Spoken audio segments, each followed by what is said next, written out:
What's up, Thinkers? Program kali ini adalah tutor. Oke, sorry itu petirnya rada-rada. Sekali lagi, tutor. Oke, petir. Besok-besok nggak ada petir. Percaya sama gue, nggak ada petir. Oke, Thinkers, back to me again. My name is Tangguh Distio Pramono. HTML. HTML, lu mau belajar HTML? Ayo sama gue, gas. Come on. So, first thing first, gue bakal kasih tahu kenapa HTML itu diperlukan banget zaman sekarang.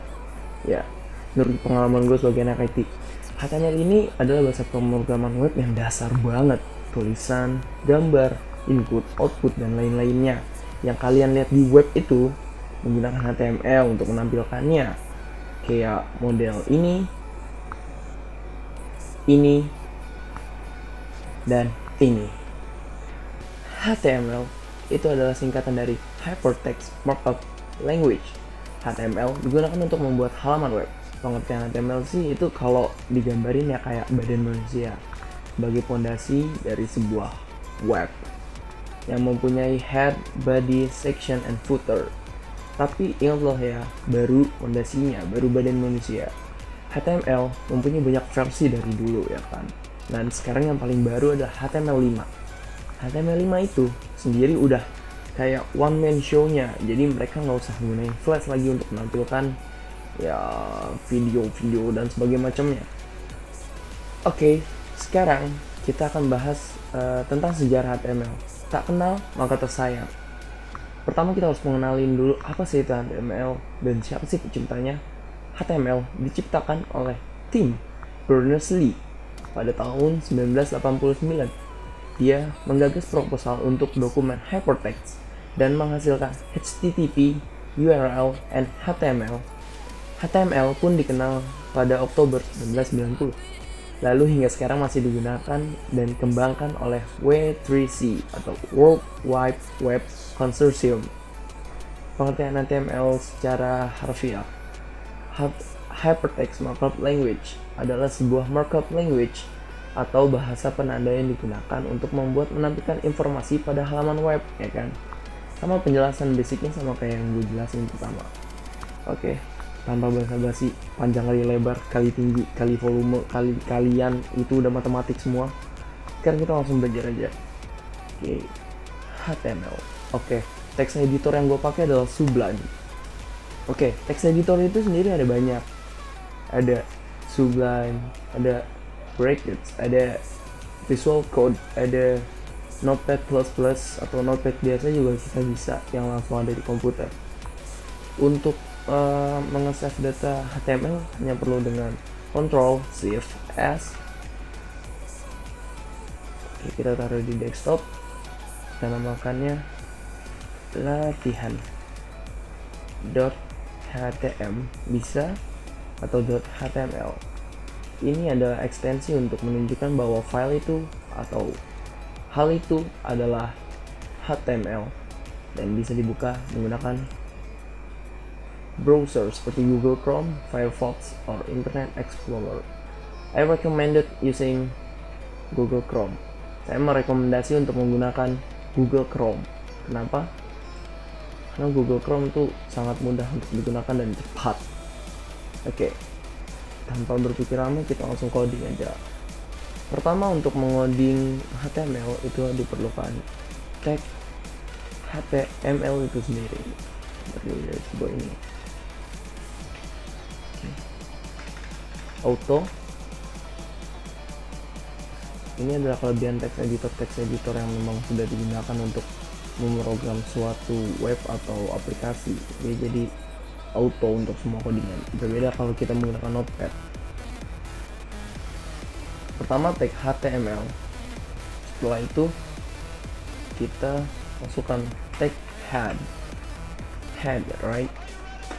Sebagai kepala dari HTML tersebut. Di head ini berisikan keterangan informasi seperti title dan jenis dokumen. Oke, kita masukkan tag title. Di title kita bisa memberikan sebuah judul pada halaman web. Kita beri contoh ini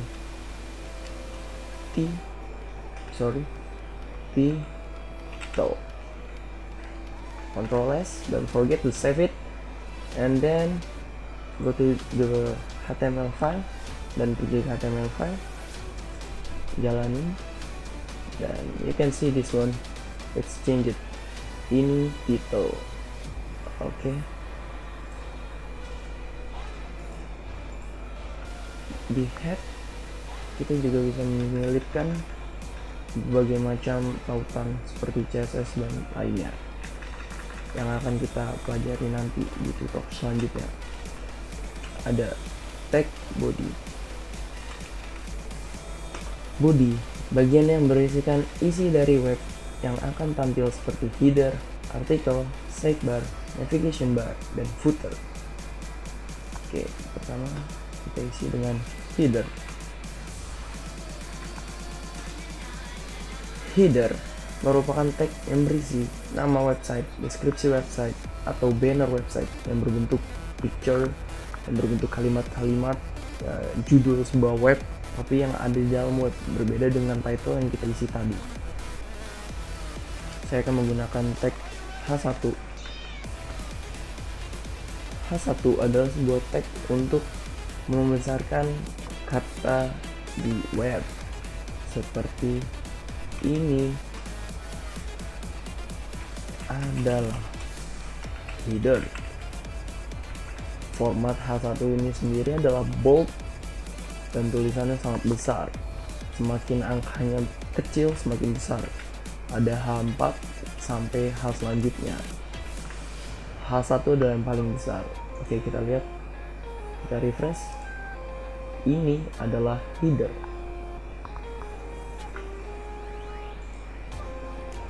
Selanjutnya setelah header adalah navigation, atau biasa di tagnya adalah nav. Nav merupakan tag yang berisi area navigasi, biasanya berisi hyperlink untuk berpindah halaman. Kalau kalian lihat ini, itu adalah navigation bar, jadi bisa berpindah antara halaman ke halaman selanjutnya. Navigation bar biasanya di sini disisipkan sebuah hyperlink atau tagnya menggunakan A, dan untuk alamatnya kita menggunakan href. Tidak. Nah, ini adalah yang dinamakan atribut. Atribut itu adalah atribut terdapat di dalam script sebuah elemen. Fungsinya untuk memberikan informasi tambahan tentang elemen tersebut. Nilai dari atribut harus ditutup dengan tanda kutip. Tanda kutip seperti ini. Oke, kita akan memberikan pagar karena pagar akan bermakna kosong. Jadi ketika diklik hrefnya, dia tidak akan terjadi apa-apa. Tutup A-nya dan ketikkan ini navigation bar. Save it. Jangan lupa selalu di save dan refresh. Ini navigation bar dengan format bertulisan biru, underline, dan bisa diklik. Jika kita klik, ini akan kosong dan menambahkan tanda pagar seperti itu.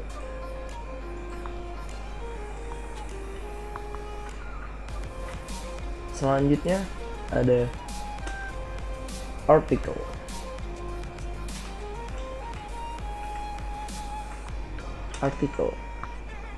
Artikel merupakan tag yang berisi postingan dan hal-hal yang ditampilkan berbentuk teks. Ya, teks. Sekarang kita udah belajar mulai mengisi sebuah postingan. Kalau secara manual menggunakan perkodingan, kita menggunakan tag P untuk menyesuaikan paragraf. Seperti ini. Contoh, hari ini saya belajar HTML bersama gak kepikir tim.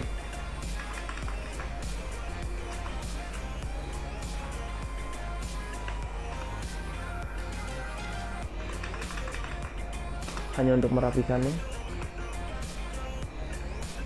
menggunakan P lagi.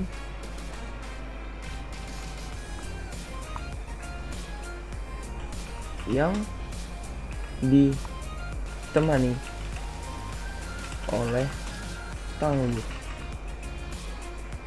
Seperti ini. Ini adalah cara penulisan sebuah postingan dalam artikel, tag artikel. Kita refresh, seperti ini akan terjadi seperti ini. Ini menandakan sebuah paragraf dari web. Selanjutnya ada footer. Footer merupakan struktur terakhir dari HTML. Footer merupakan tag yang berisi hak cipta, keterangan dari sebuah website seperti copyright,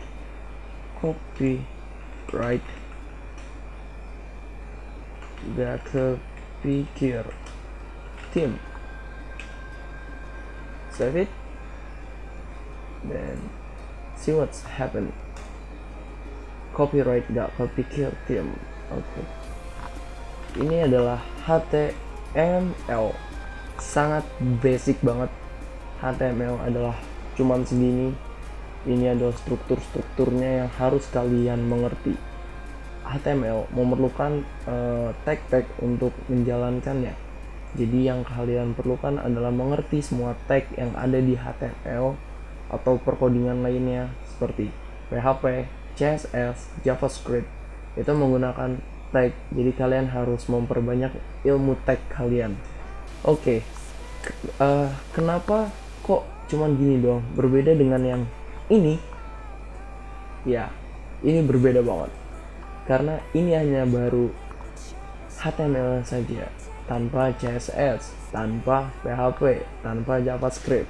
Kalau bagaikan manusia, badannya adalah HTML, bajunya adalah CSS, keamanan dalam berbela diri ada JavaScript. Dan manusia juga memerlukan sesuatu untuk memproses semua hal. Dalam web itu menggunakan PHP, merupakan bahasa yang disisipkan ke dalam HTML untuk mengolah suatu proses seperti tambah-tambahan, penjumlahan, login, atau sebagainya macamnya. Dan itu akan menyambung ke basis data. Basis data menggunakan SQL untuk menjalankannya. Oke. Buat kalian yang ingin menanyakan sesuatu atau memberi saran untuk tutor selanjutnya, kalian bisa tulis di bawah komentar. Dan kalian juga bisa menanyakan tentang hal-hal berbau codingan. Jangan lupa untuk subscribe, share, and like this video. See you next time. Be thinkers. Bye-bye.